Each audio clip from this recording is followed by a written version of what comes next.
Good evening, everybody. Welcome to the AFL Crowcast for a Tuesday night live edition. Great to have you all with us. Another huge week in footy this week, and plenty going on, and a cast of thousands to join us tonight. We've got our regular panel, Fiend, Nikki and Macca, and plus we've got Scorps jumping on, and also special guest tonight, Corey Way, to help us with some list management stuff. How are we all, everybody? Very well. All jump in. Yeah, good, thanks. Yeah, good. Not bad, not bad. What a dog's bloody breakfast. What a dog's breakfast. Everyone's on here to vent and scream foul at the Victorian media. So I guess we better get cracking. Nikki, as with last week, I think maybe we'll just skip the news segment and we'll just get into all of the stuff which is relevant. And before I hand over, because I know that I won't get back on now for another half an hour, I'm going to have I'll have my say first off. Look, the whole thing for me has been a mistake on the part of the football club. I think that we've been really, really poor in our messaging. I really don't understand what we're trying to achieve when we've got the CEO's wife on radio giving statements, and in what capacity was she giving those statements? We've got the captain who should, really be in Thailand somewhere with his feet up, and he's in giving statements. And I don't understand, above all else, why we haven't had consistent professional messaging coming from the football club, apart from Brett Burton, who came out when the initial announcement of the leave of trade was made. There's been very, very precious little that's actually come in a formal sense from the club, and what ends up happening then is that you start reading articles from the Melbourne journalists, and they're starting to get pick up bits and pieces of information from the Walker interview, and then bits and pieces from Fagan's wife. And sorry, the other one was Tomo. Tomo just bizarrely came out on radio and started talking about retention problem. And so what happens is that you've just got all this inconsistent messaging, and that's what a lot of it has been picked up on. And a lot of it is just is fanning the fire as well. That just doesn't seem to me to be any attempt by the club to professionally, in a PR sense, just put the fire out. Now, that's just my take on it. I know that everyone will have their take, but for me, I've been a bit disappointed with the messaging. Can I answer this one? Because I'm actually the person who's a screen and media major, and part of my thing is to actually study what the media does and how you respond, etc. One of the worst things you can actually do, Pete, is to come out and refute it, because that's what the media want. Because then they'll just pull little snippets like they have with Walker's interview. If you actually sit down and listen to the whole thing... I knew you were going to throw that one at me, and I'm ready for you straight away, and that is that, well, if that's fine, then shut down everything. Shut it all down. Well, they have Walker. They haven't. They've got Tomo on the radio, they've got Walker on the radio, and they've got Fagan's wife on the radio. Tomo's a past player. Tomo can say what he damn well likes now. Yeah, but why though? I agree with Pete to a degree. Well, that's yeah. I thought Tomo was probably wrong. Random. Yeah, that was really random. His was all, but the Alana one, and just don't call her the CEO's wife, because she is actually a very respected sports journalist. Yeah, I didn't know her name. She was, Alana Smith. That was actually very clever of the club to get the messaging out via her. Well, I don't think it was, Nikki, because I'm going to take this up. Either they're being smart, or and not responding, or now you're saying they're smart and they are responding. So you can't have it both ways, Nikki. Either they shouldn't be saying anything, or they should be saying something formally. That's pretty hard. It is an incredible catch-22 position you're in to do that, because if you put out an official press statement, then you get they're precious, they're feeling threatened. There's ways that the media will try and drive this back. Text one I haven't heard, but I've seen bits of the transcript. The Alana one I did hear bits of what she's speaking about, and just where she's come from and what her background is and who she works for.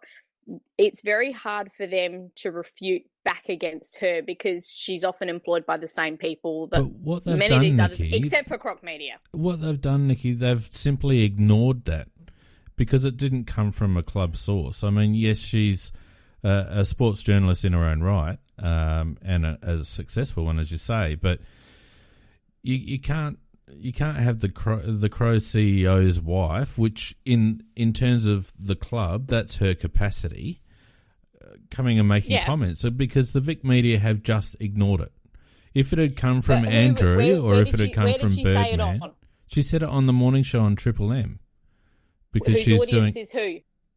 But it doesn't. Us. But it doesn't matter, because everything that's been said on Double A and Sports Day Radio and all the rest of it, that's getting but nobody picked listens up. to them.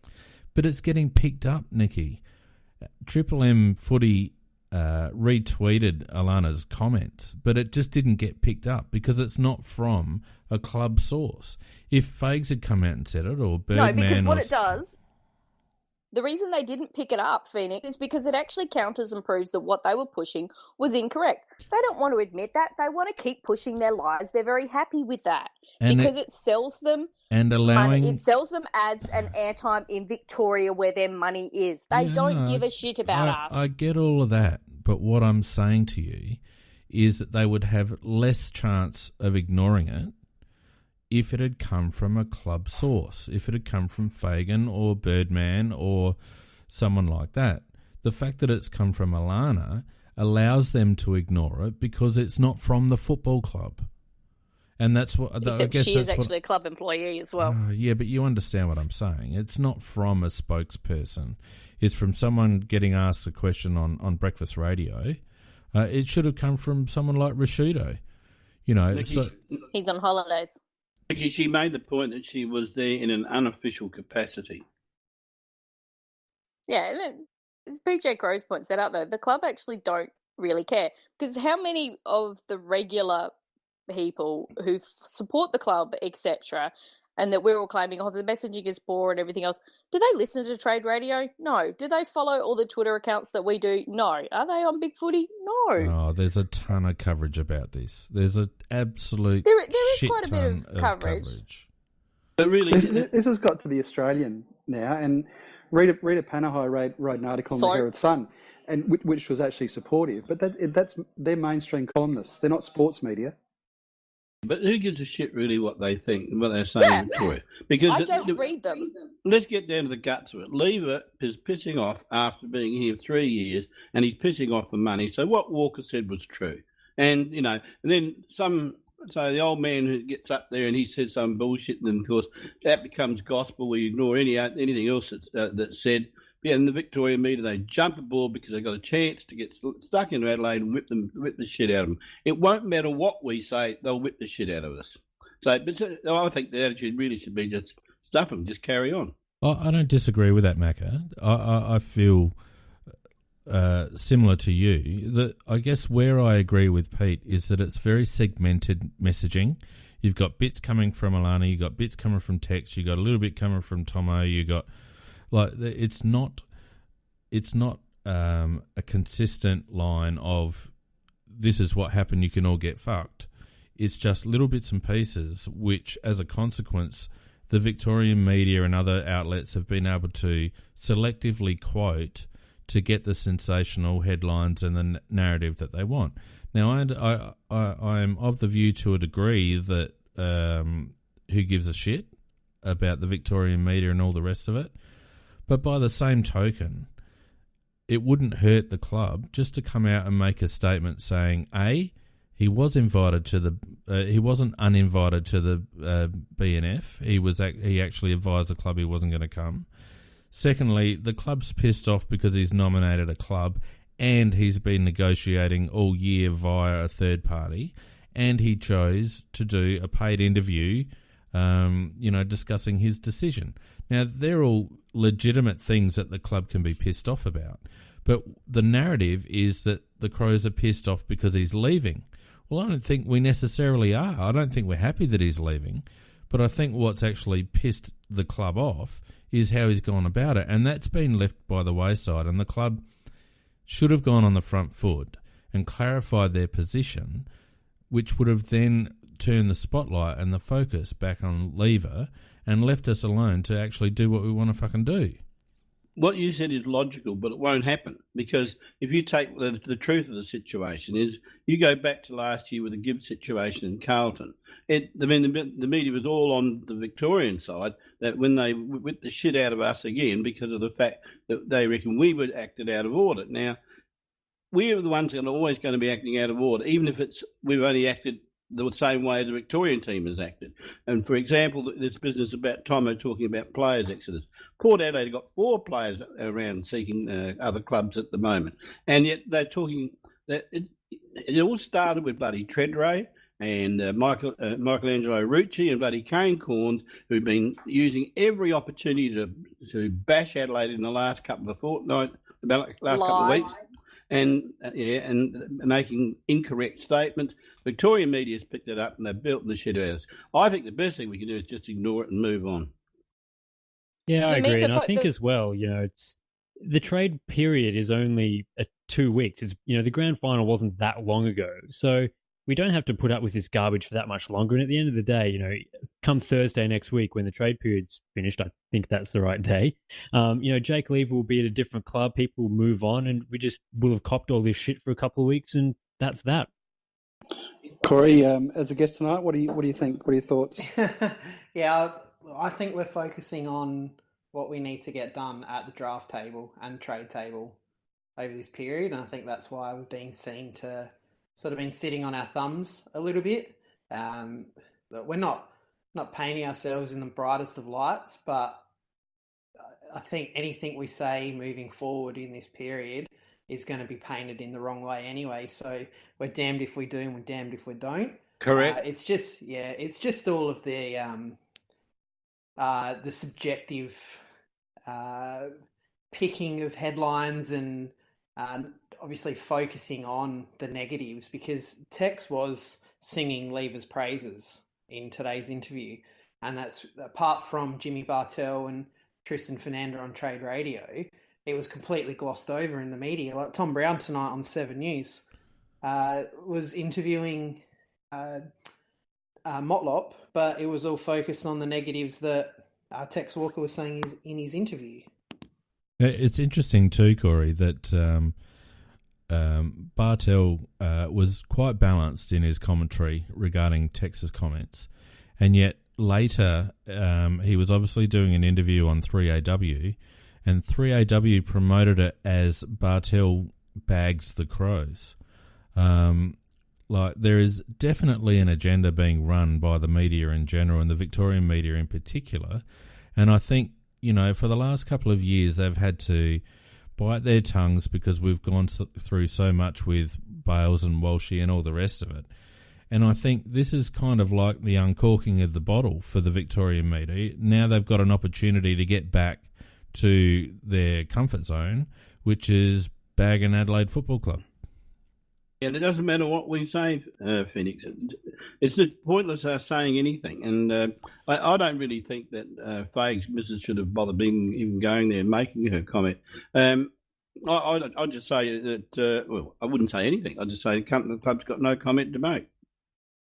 Well, I think that might have come from that top office at the club. It was strategically done. It wasn't like it was a Tomo interview on AA where he sort of went rogue. Oh, I think you're right, Corey. But it still didn't achieve anything because that's just been glossed over anyhow. It was interesting when I spoke with Trade Radio today that immediately when I made commentary about the bias Vic media, immediately there was a backflip. And yes, it was Fernanda and Kaltoumi and Jimmy Bartell, who were probably three of the few balanced people on that bloody service. But even so, everything softened up very quickly once they got called out. And I think that's part of the problem too, that the media in general there's no accountability. So, people in the chat are commenting about lies that have been said, like our low ball offer. We didn't ever offer Jake $350,000, and we came out today and said he was paid $450 last in his current contract. The Besson Ferreira situation was just a made up lie, and I guess from my perspective, if the Crows just came out and made a blanket statement and just refuted all these lies, at least then there's a body of words then to refer back to when people start spinning bullshit. At the moment, there's no controlling of the message, as Pete mentioned, and therefore the media just running wild on it.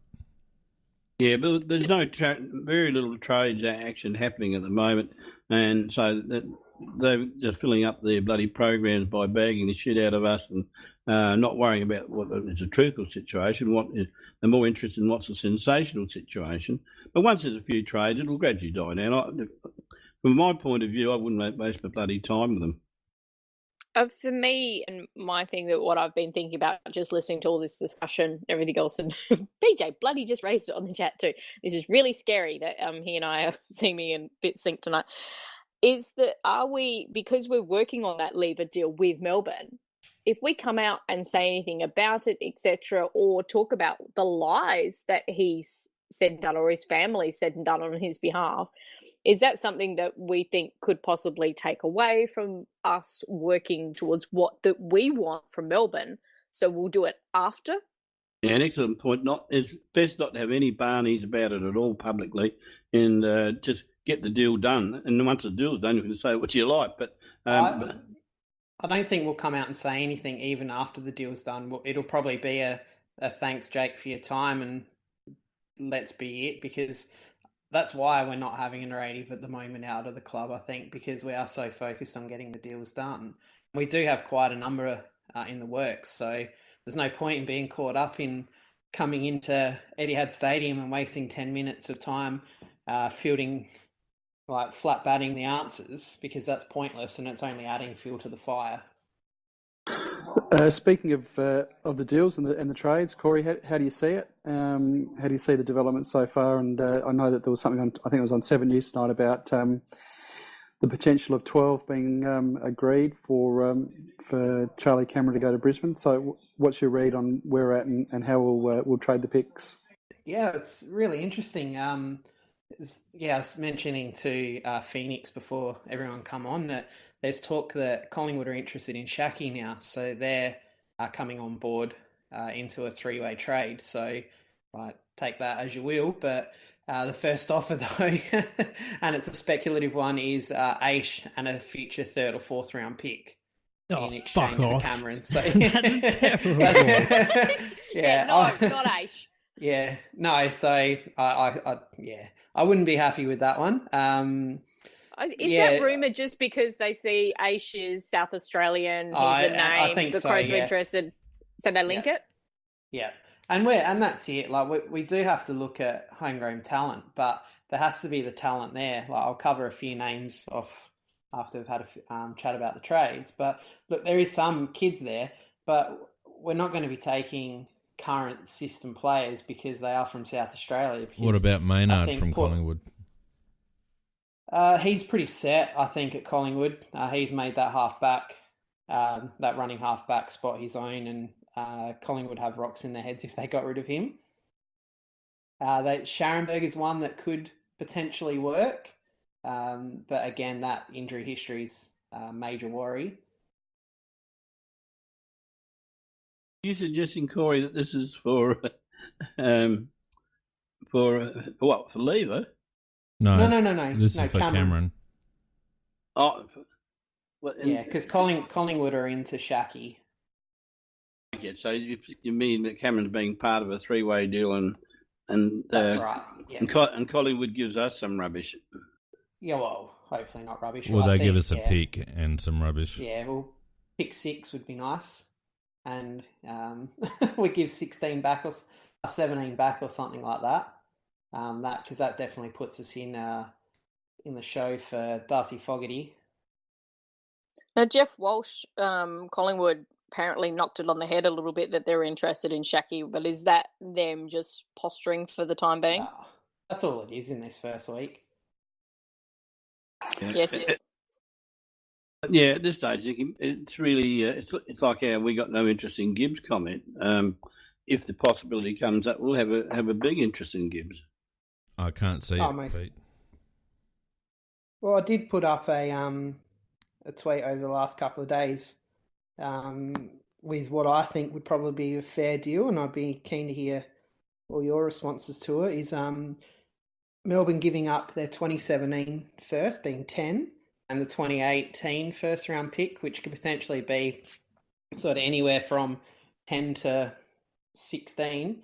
And then we obviously hand over Lever and a 2017 or 2018 second round pick. 64% thought Adelaide, of 56 votes, 64% saw that as a win to Adelaide. I'm happy I think with that's that. fair value. I don't think it's overs. I don't think it's unders. I think it's smack bang on the money.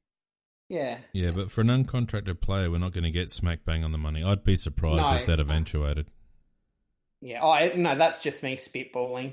And it'd probably, and that's why I added the second round pick to sort of try and push it as close to even as possible. Yeah, what you're saying is, Corey, what you're proposing there is what is fair value rather than what we're looking for, which is extra value. Well, we're not going to get that, and sooner a lot of fans see that, the better. Like as well as Nigel Smart handled himself and coming out in the front foot, saying we're going to deal with the 10 clubs that are in Melbourne. At the end of the day, it doesn't work like that, unfortunately. But Lever has to agree where to go, and this is where the system's majorly flawed, in my opinion. Yeah, well, Melbourne have come out, Corey, and said that the talks have advanced to the stage where Adelaide and Melbourne are talking about Lever going to Melbourne. Yeah, there's no way, ifs, buts, or anything about it. He'll end up at Melbourne. It's just what we get back from them, and how the deal ends up. I think it's interesting that both Melbourne and Adelaide have come out with their typical stuff at the start of the period where they say what they want. So Melbourne has come out and said we want to give a first and second picks in 2017, the ones that we currently have. Adelaide's come out and said we want 2 first-round picks, so we can pretty much immediately rule out both of those situations as actually happening. Because whenever a club says that they want something, because it's Melbourne saying that's what we've said. It's what do you not mean? we haven't said. So it was Josh Mahoney who actually said, Adelaide have said they want 2 first rounds. Not us. Yeah, we haven't said anything. Melbourne said. But he's not going to. Josh Marnie's not going to come out and say we want 2.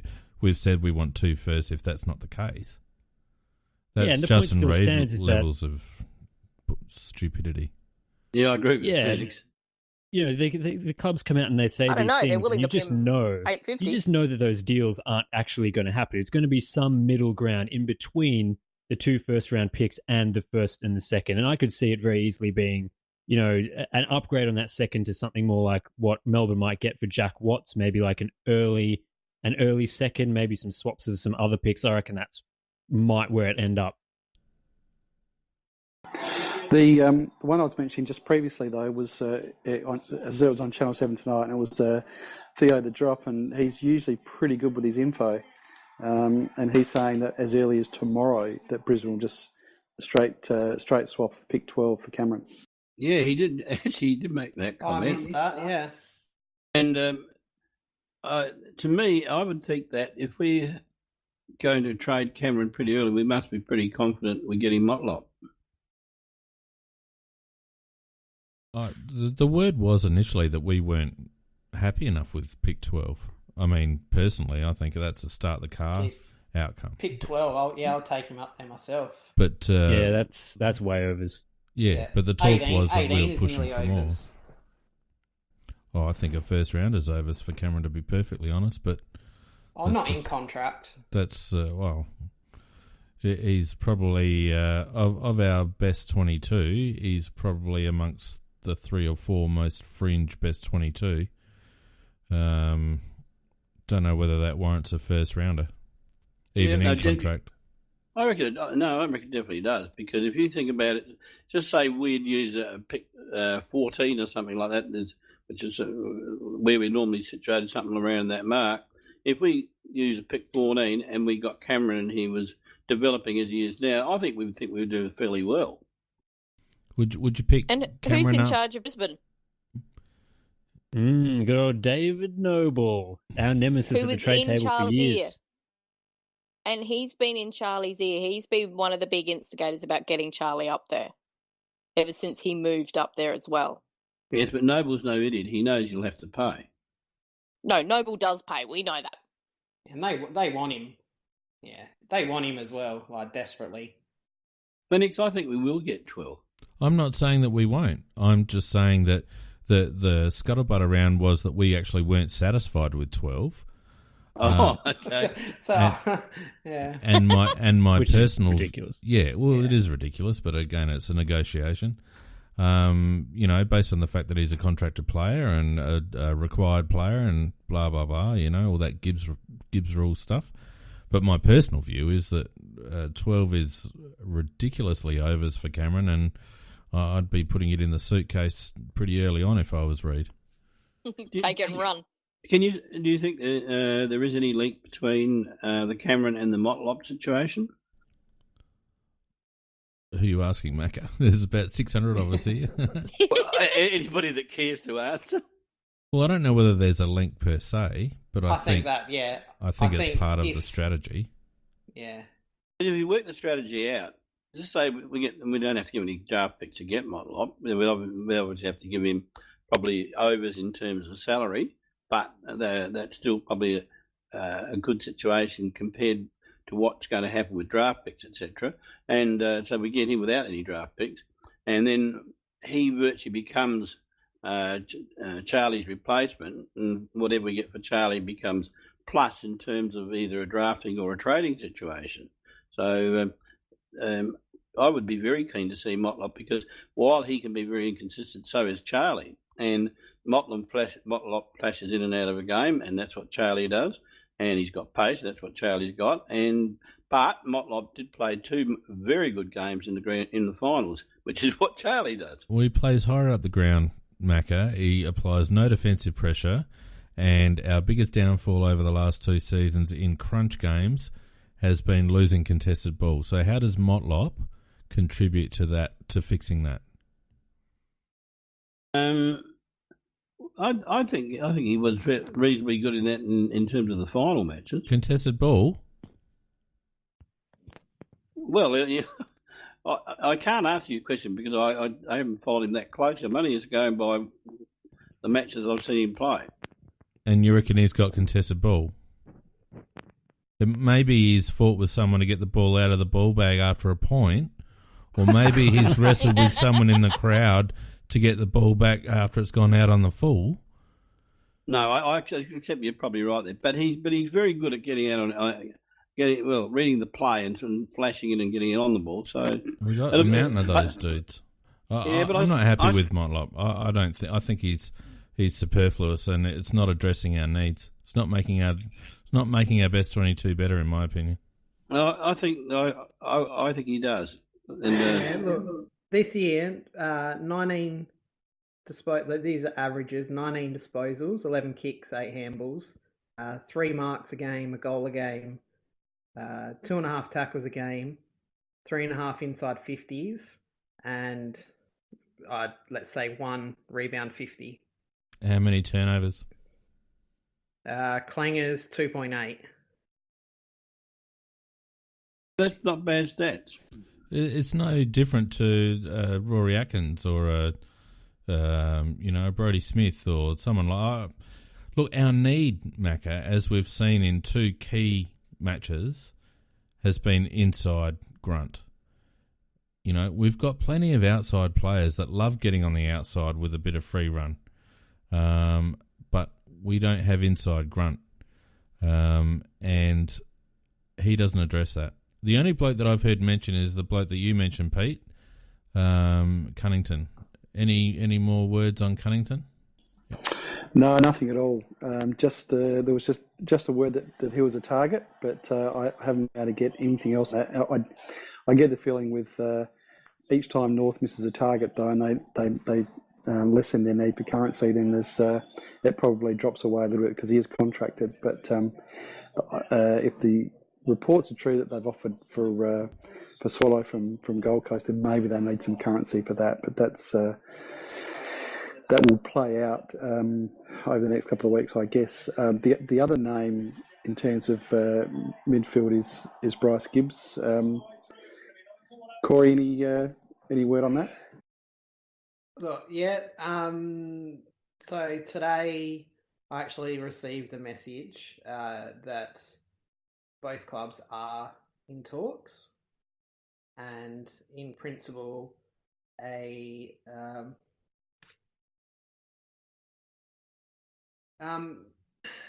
in principle, a deal has been agreed upon, and this is quite a good source. So I did hear mention of it over the weekend that this was a possibility.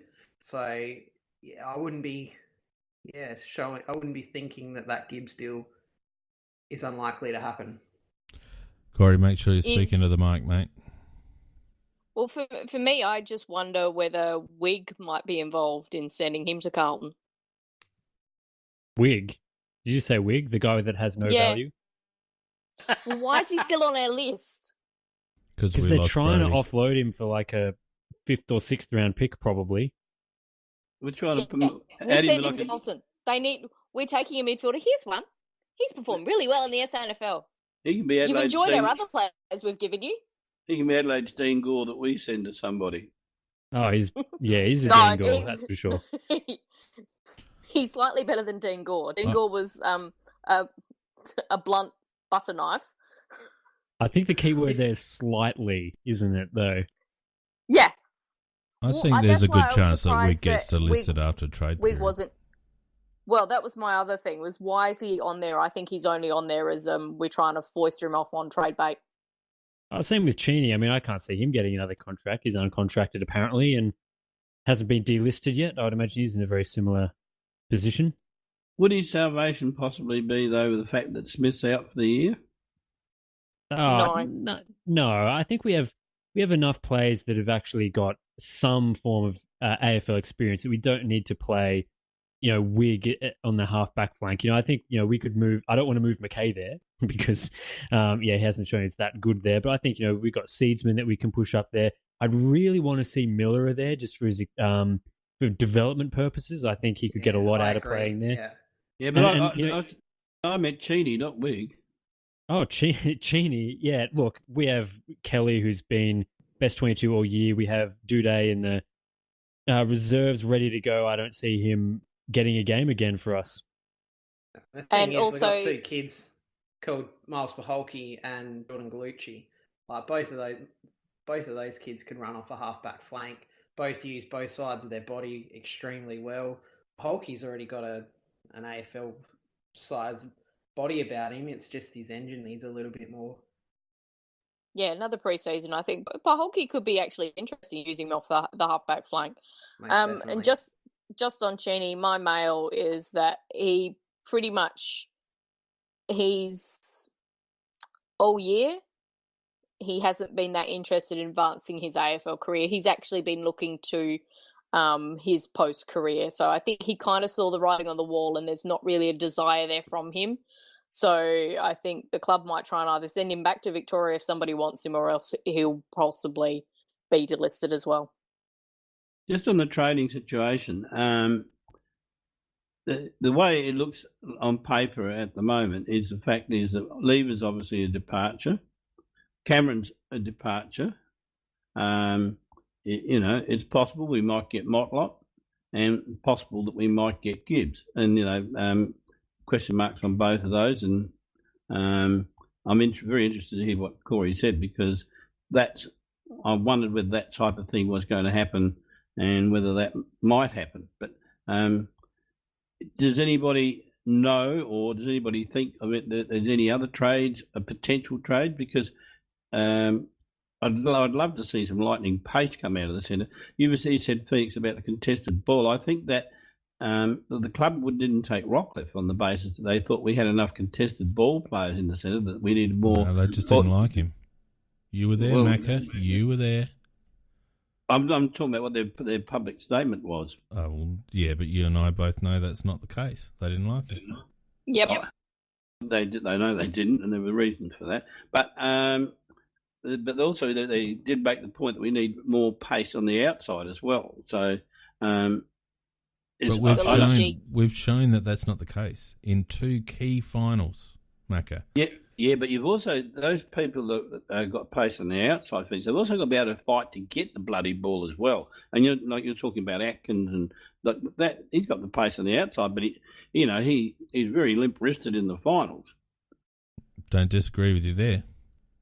I think Gallucci's got a big part to play next year. I think he's my smoky for best 22 for round 1. He doesn't improve our side, Corey. He's a first year. Well, he's a rookie, and yes, he might amount to a very good player until he goes back to Melbourne.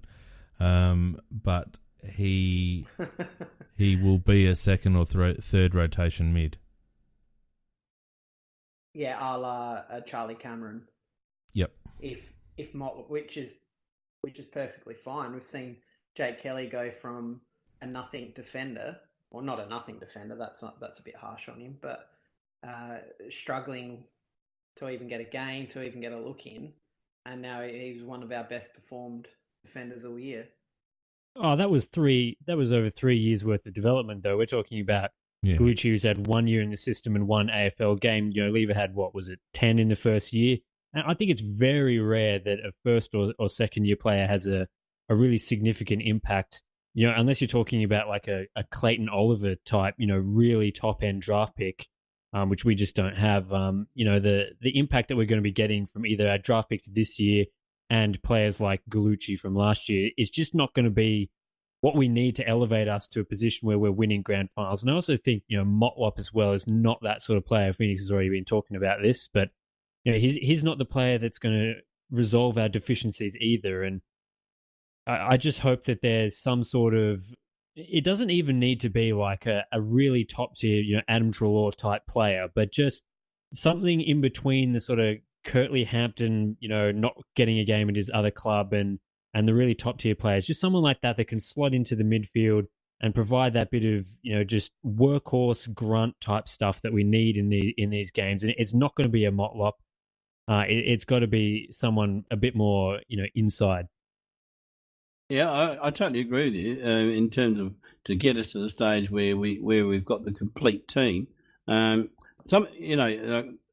player that I love. I mean, he's not up for trade anyhow. And we won't get him, but the players like a Whitfield who's got tremendous pace, but also can fight like a tiger to get the ball as well. Whitfield, yeah, I'm not sure Whitfield's the type of player that we need either. He tends to play that outside role in the GWS team. I mean, and I think it costs a lot anyway. I'm not sure he's up for trade. I think someone, just looking over some of the trades in past years, I think. Kelly. Well, yeah, we're not going to be trading. No, but that's the type you're talking about. Yeah, I think I don't necessarily think we need the quality of a.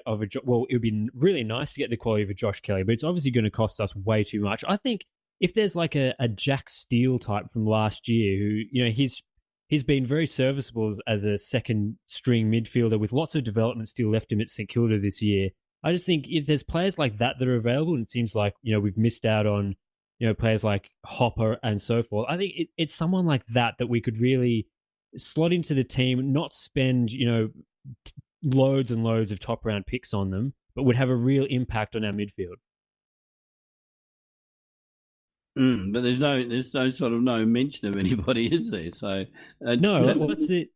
The thing that I keep on hoping for in the trade period is that there's always players throughout the trade period that just randomly come up that haven't been discussed at all before, and suddenly people are like, whoa, he's on the trade table. We've already seen that with a player like Aaron Francis, who, for example, he signed a contract just this year, and then suddenly, oh, bang, he's on the trade table. So.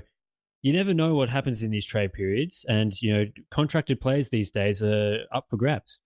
What's the thoughts on Francis? He's a very, very talented player, but he's obviously been a little bit on the lazy side because apparently he's been overweight, and Neston have had trouble with him getting him to the fitness levels that is necessary for him to perform to the best of his ability at AFL level. I did actually see him play one excellent game when. Obviously, he must have been feeling a bit fit that day, but he did have a very good game. But I think he's only paid 5 in total or something like that over the 2 years. And the when you read what the Essendon people have got to say about him or on Big Footy, it's all about fitness. And he's not interested in improving that fitness is what seems to be the fact that he's come back in a condition like Motlop often would come back in his break from. I think Lacey's a bit unkind. He's obviously had a lot of, or not a lot, but he's had significant family tragedy. He hasn't adjusted well from all reports of living in Melbourne, and he wants to come home. And everyone sort of suggests that he'll be far better off mentally when he comes home. So I think that he's well worth having a look at, and I think that either us or Port will pick him up. Yeah, I think he's certainly worth looking at. I don't think he's worth a first round pick like a lot of Essendon supporters are hoping for. I think there's still, a first round pick that was that high, pick 5 or 6, 2 years on in the system, and hasn't really come on as well as Essendon would have liked. There's a lot of question marks there, but I think, a second round pick sort of value for him would be, just a really nice addition if we can, turn him around. And I think that's possibly why you wait, because it's Essendon we're dealing with. Well, yeah. Well, I've never ever seen any trade done with Essendon that isn't heavily weighted in their favour. Michael Hibbard was traded for pick 29. Yeah, well, actually, sorry, that I was shocked about that one, actually. Milksham went pretty cheaply as well.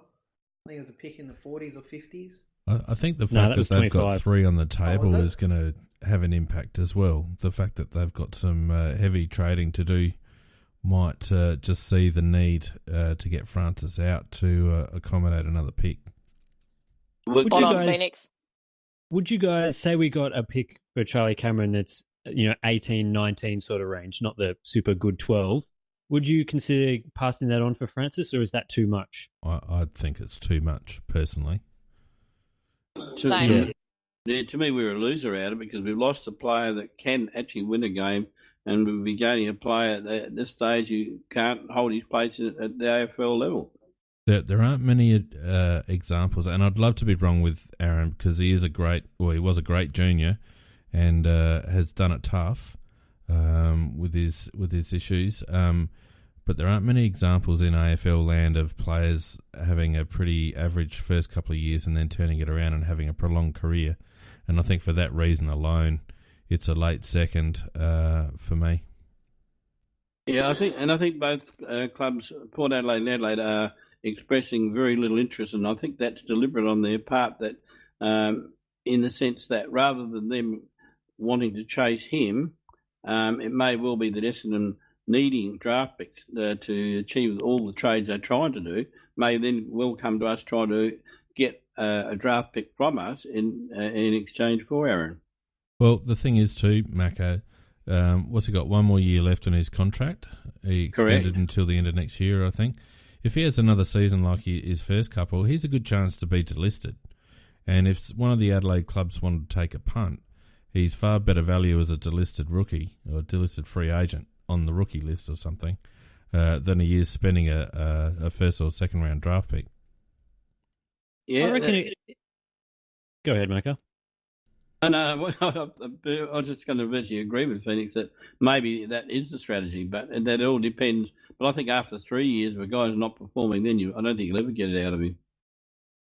Yeah, I think it comes down to if we end up, not being able to trade in a whole bunch of targets, and we end up with this big stack of first round picks. We might get a 10, a 12, a 16. There's some pretty good quality. If we end up with, say, maybe Melbourne's second round pick, like a 27 or thereabouts, I wouldn't be against trading that for Francis if it turns out that we do have that big glut at the top end, because if it comes down to the draft and we're taking 3 first round picks, spending a 27 on a player like Francis, the impact there is lessened a bit, I think.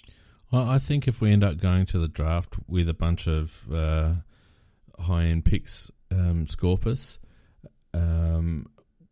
that's going to almost signal the death knell of our current window, and I think that would also precipitate Rory going back to Victoria at the end of his next contract under free agency.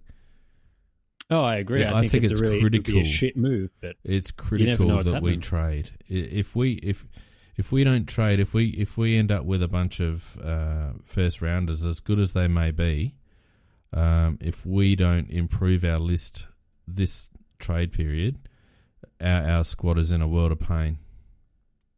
Well, then would you be in favour of them handing over 2 first-round draft picks for Bryce Gibbs? Well, it was last year, Macca. And I still argue that we had Gallucci running around in the 2s, and we could have had Bryce Gibbs running around in the 1s, and not saying it would have been the difference, but it certainly would have helped. Just speaking of the draft, we did get Corey on to try and give us a little bit of insight. If we do go to the draft, Corey, what's in store in the top sort of 10 to 15 players? I know that you picked Paholke last year, which was a pretty good effort. So who would you see us going after? I guess Fogarty, the obvious. Yeah, if we get 10, I think Fogarty's well and truly in play.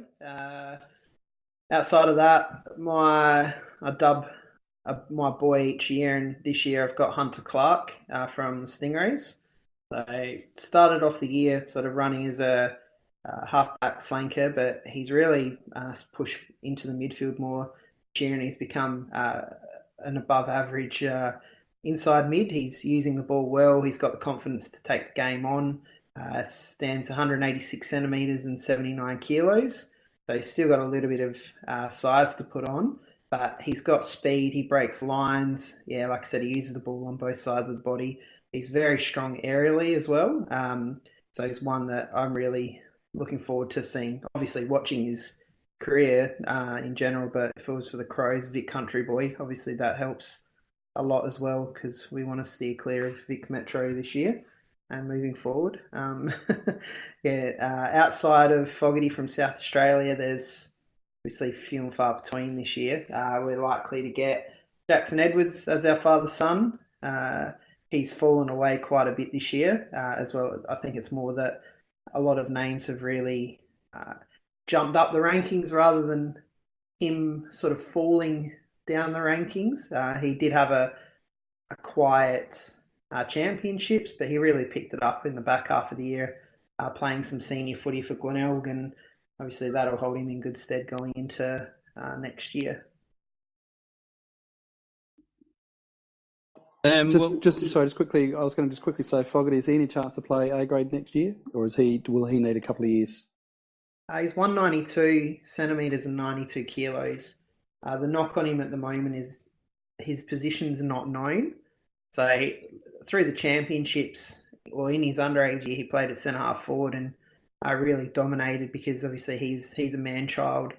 And this year he's been played off half-back flank. He's been played through the midfield, centre half forward, at full forward. Obviously his knee injury cut short his championships and really has hurt his stocks to some degree, but he's still a natural talent and just a smart football IQ, which will still see him at the top end of the draft. Corey, where do you see Edwards going in roughly what position in the draft? Between 60 and 70.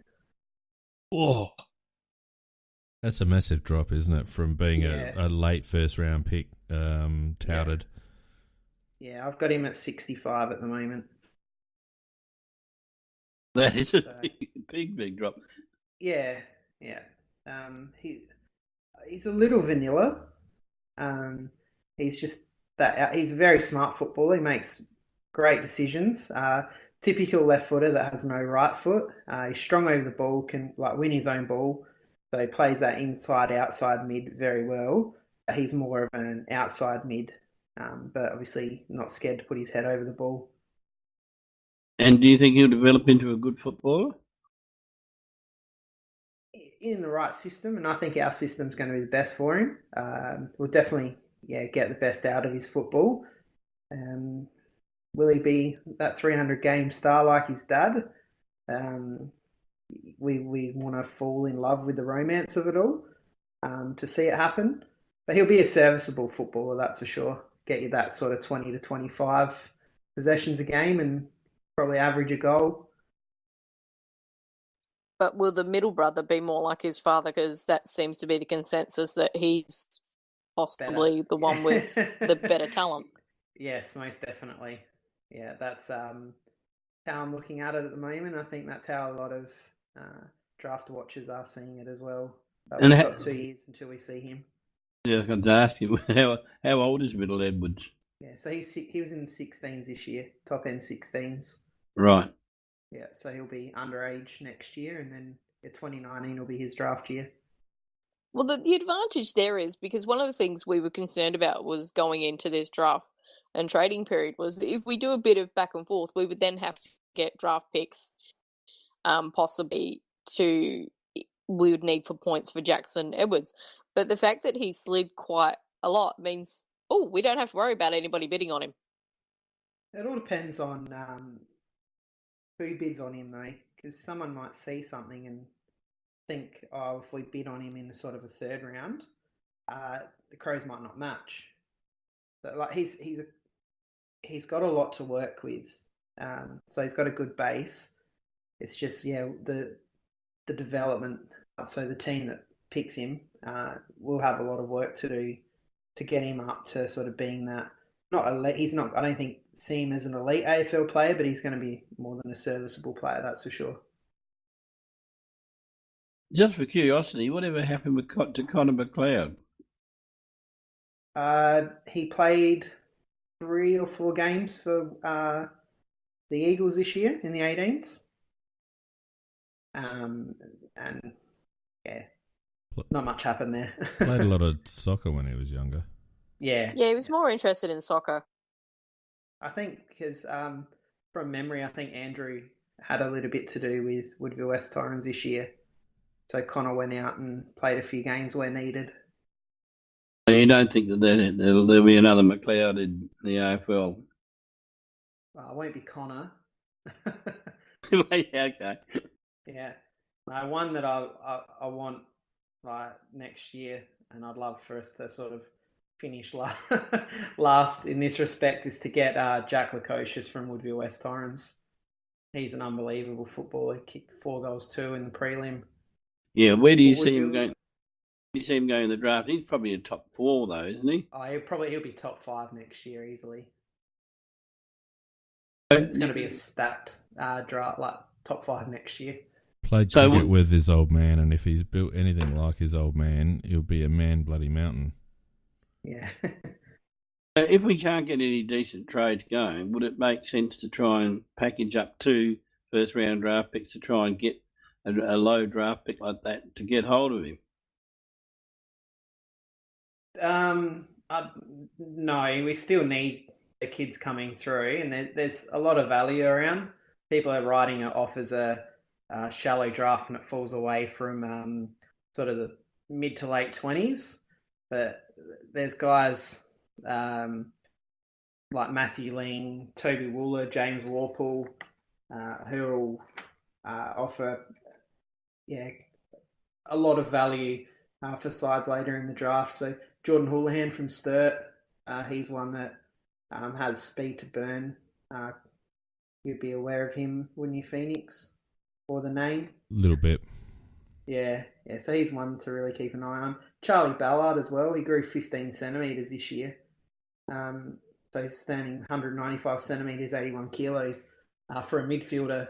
So that's another one that is in sort of the late 40s, early 50s. Somebody ate their carrots. Yeah, it seems that way. But that could also be a bit of an issue, though, because you're growing that much. That means you've got to reset, and in terms of muscle growth and re-getting the strength back in, that can cause a bit of problem. So I predict there'll probably be a few injuries going on there. Like I said, he's 81 kilos though, so it's not on a wiry frame for that size. So he's got that in his favour. But that's still quite a change. Yeah, you'd like to think he's got the the right sort of team around him to help with that and limit that as much as possible. I've coached athletes that have had quite strong growth spurts, and they think they can still do exactly the same as what they used to do, and you really have to pull them back until they are physically ready. That's the hardest part. Should we get on to some nominations? I think I'm sure there'll be. That could take half an hour. Yeah, basically, you guys have a go.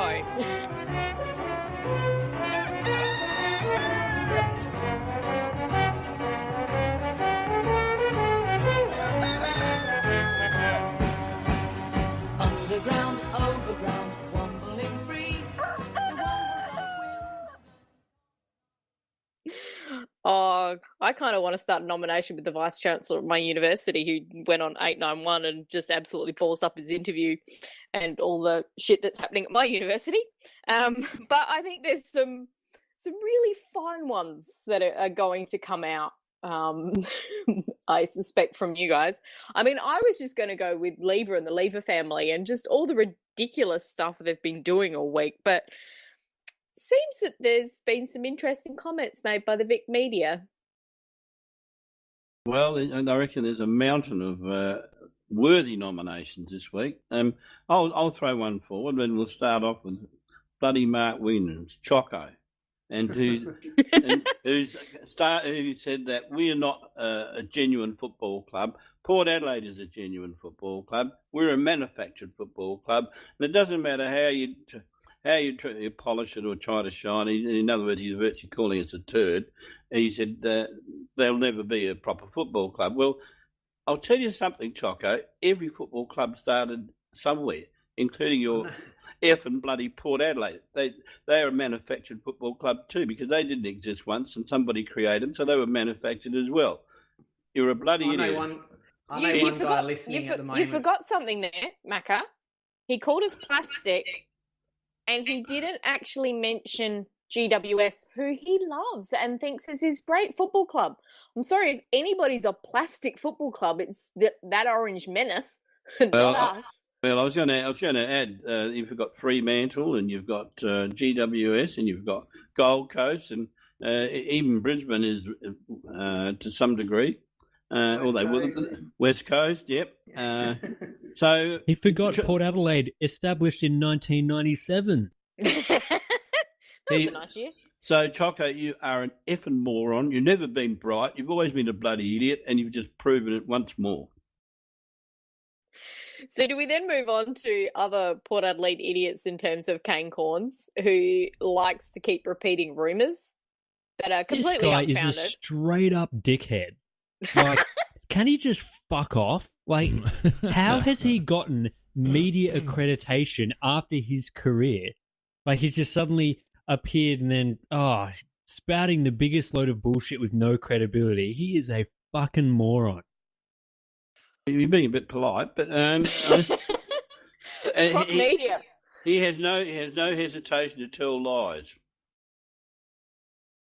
No, not at all. In other words, I'm sure he knows that a lot of those rumours he passes on are incorrect and bullshit, but he still prints them. Well, I'll tell you one thing. He backtracked in the first morning of Trade Radio, saying that there's no worries about Sloane and not like Adelaide fans have nothing to worry about. And then sort of 20 minutes later, after an ad break, he's like, "Oh no, I expect something to happen with Sloane and Adelaide fans should worry and blah blah blah." Give me a fucking spell. What I have liked is that Crow's ambassador and inaugural coach Graham Corns has finally taken his son to task on a few things. I've been waiting for Graham to stick his wrinkly head out because he is a Crows ambassador and he is a Crows man. And just because his son didn't play for the Crows, he's still got, ties and an ambassadorial role. So it's been good to see Graham stick his head up and give Kane a few little whacks along the way in the last couple of days. Does he get the reverse cockwomble?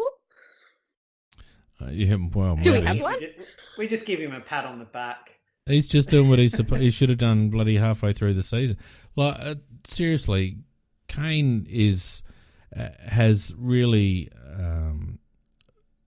set a really bad foundation for his media career because he's just going to be known as a gutter dweller, just the same as Hutchinson and all the rest of it. There's no credibility with him at all. If he's happy with that, then well and good. But why would you want to start your media career in that vein? The problem think is it- that Croc Media are now owning so much of the rights, and that's what Hutchinson wants. So they deliver because that's what they get paid to do. Yeah, and Hutchinson himself is. Well, I'd say this that the day he said something meaningful, I'll go heave a bloody hide. He just talks shit. I see. One of my favourite podcasts is a sounding board. Really, I don't like Hutchinson and Barrett separately, but they work really well together on the sounding board. Yeah. The other one that I reckon deserves a nomination is Caroline Wilson. Caroline Wilson. Oh, that was shocking. Well, That was.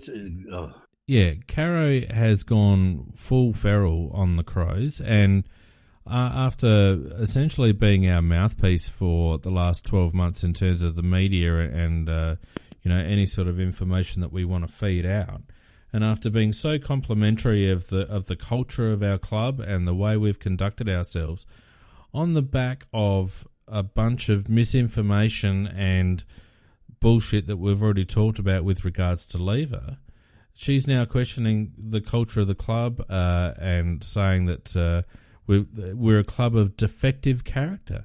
I mean, you couldn't do a quicker 180 if you tried. And she's just lost me completely in that regard. Lost me Jumping on board. So is the age pulling sponsorship from us, I wonder? Well, as PJ Crows points out in the chat, maybe it's a situation where we've closed that little avenue and Cara doesn't like it. Yeah. I think we're 'Cause that's closing how a lot she of media survives. out. Yeah. And that's what we've been doing this year, because we've been putting out all the Facebook news stuff, putting stuff up on a website, using Snapchat, using Instagram, using Twitter. We've been pushing our own message out our way, to how we want it. Yeah, and that's we know from our chat with the club at the beginning of the season that was their strategy, that they wanted to take control of their media. They spend a lot of money on their media. Yep. They've got a big media department now. They believe in a tight ship, and they've certainly alienated a lot of people. And we talk about what's going on at the moment. You can bet your life that a lot of that is driven by some noses out of joint for people not getting return phone calls or not getting any information from the Adelaide Footy Club. Yep, and the one outlet that does seem to get given some information is Channel 7. Well, and that's only through Theo. Oh, more Theo. That's just Theo, yeah. Correct, absolutely. Yeah. Well, Theo does a lot of our... Well, He does the on-ground. He's our Andrew Crowell on Match Day now, isn't he? Yeah. Yep. Yeah. I think we And know he's always sort of, known most of the boys. He's always been friendly with a lot of the players, even before that. yeah, but I think we use him to as a leak, and when we want to let something leak in italics, we use him. Yep. Yeah. Tom Chadwick, Fox is another good one. Yeah, he is a good one as well. He's been a bit quiet this off-season so far. Yeah. He's let out a couple of tweets. Well-constructed ones and well-timed ones. I do think we've got the Cot Womble covered in those three. Well, no, there's more. There's got to be more. I mean, Jake Lever's old man. Yes, he's Jake in. Lever himself. He's in. Yep. Tom Brown definitely. Oh. What a tosser. Channel 7. Melbourne. Well, actually, Ricky Nixon, who had a photo with Mark Stevens and put it up on Twitter, God. goes, this bloke's, like one of the best. It's like, best at what? Because he ain't best at journalism or sports reporting. Might I suggest we should have the Cock Womble bucket this week, and we can just throw this lot into the bucket.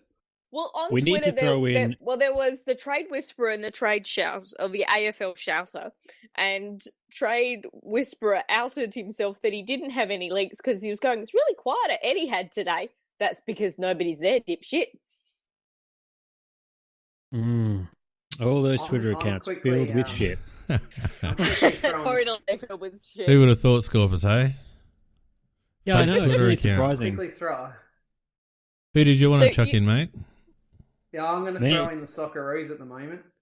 Are they actually down? Are they down? 1-1. It's in extra time at the moment. Has he brought Moy on yet? Yeah, Moy come on really early. Oh, how bizarre. Before 15 minutes, yeah. I want to throw into the Yes. bucket Brian Taylor. Yes. Yes. What a fuckhead. He belongs in the bucket permanently, yep. The scrotum of the media, this bloke, interfering with everyone's shit. No one likes the bloke. And his bloody roaming Brian segment. I can't see him being part of that Well, next you year know- with the club. I don't know about the scrotum. I think he's round the corner from that. I think it's a combination. I figured out why, Scorpio. I figured out why they get him to do the roaming Brian thing, because that way they've had to put up with his ridiculous commentary for 2 hours in the booth. They piss him off down to the bottom, so that the other commentators who want to have a sane conversation about actual football don't have to deal with him. I think you're right. Yep. Yeah, but I mean, let's not forget that it's quite obvious that BT was instrumental in the whole Lever thing. Why he isn't getting investigated for cash for comments? Yeah, please explain. Yeah. I mean, that was blatant cash for comments. He pumped up Lever's tyres all season, and in the background, he's brokering talks with first the Western Bulldogs and then the Melbourne Demons. So, that nothing will happen with regards to that, but it should. So where's the AFL integrity unit? Oh wait, Well, it's not even the AFL. Are they the same ones? Are they the same ones who are okaying the fact that Trigg, who was appointed by the AFL into Carlton, got the arse, and now they're pushing left lean into the Carlton CEO job? That's not a bloke you kind of want around a team that actually has a women's football team, really. It's not a bloke you kind of want around women.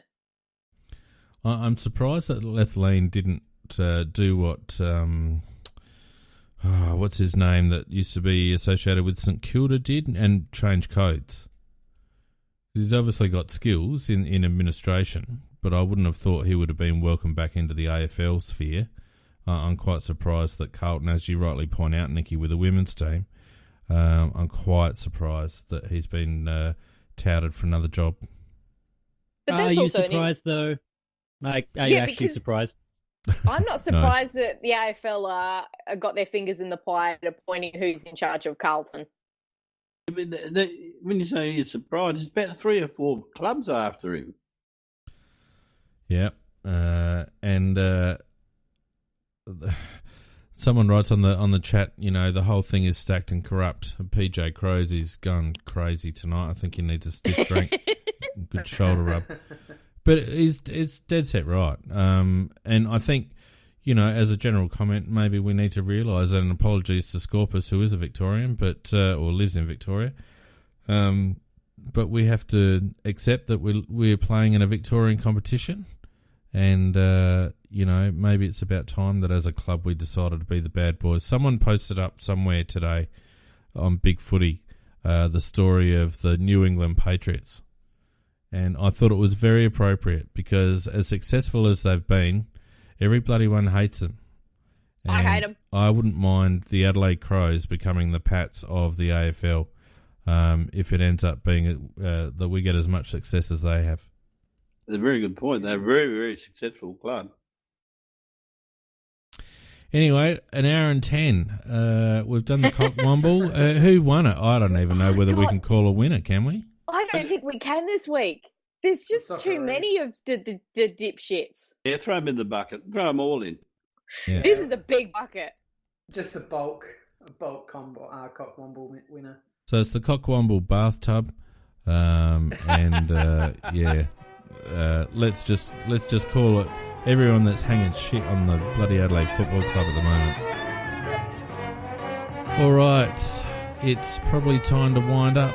Corey, thanks very much, mate, for joining us tonight. No dramas. Thank you. You're obviously welcome back at any time to give us your draft and trade insight. Certainly around draft time, we'll have you back on and we can talk in a bit more depth with some of the targets that we might have in the draft. Scorpus, mate, I hope it's been cathartic for you coming on a Tuesday night and having a little bit of a vent. Yeah, it's always nice to rub it into Kane Corns, Brian Taylor, the whole range of fuckwits. So, yeah, it's been good. They're all silly fellows. They are silly fellows. Nikki and Macca, thanks as usual. You're like part of the furniture, so... good fun. I'll go back to keep writing my assignment that's due at 11:55 p.m. You've always got a bloody assignment, for Christ's sakes. I know. I had one last week, there's one this week. I don't have an assignment. It's going to be a very interesting week for the Adelaide Footy Club at Trade Week or Trade 10 Days or whatever the hell it is. So hopefully we have some good news to talk about next Tuesday night. Don't forget you can follow us on Facebook and Twitter at AFL Crowcast. I've been going crazy on Twitter the last couple of days because I'm so pissed off, and Scorpus, I know I've been arguing with people. Yeah, so get around us on Twitter because it's probably good fun at the moment. And Yes. we will see you at... Oh, Corey, do you want to give your little thing a plug while we're here? Oh, yeah, just my Twitter's at OTLS Corey. OTLS, yep. Yep, so Corey's associated with Over the Line Sports. A lot of fantasy stuff there, mate. That right? Yeah, definitely. We're getting ready for Big Bash. Beautiful. So if you're into the fantasy sports, go and visit Over the Line Sports. And we will see you again next Tuesday night. Goodbye, guys. Yeah, good night all. Good fun. I know. See you later.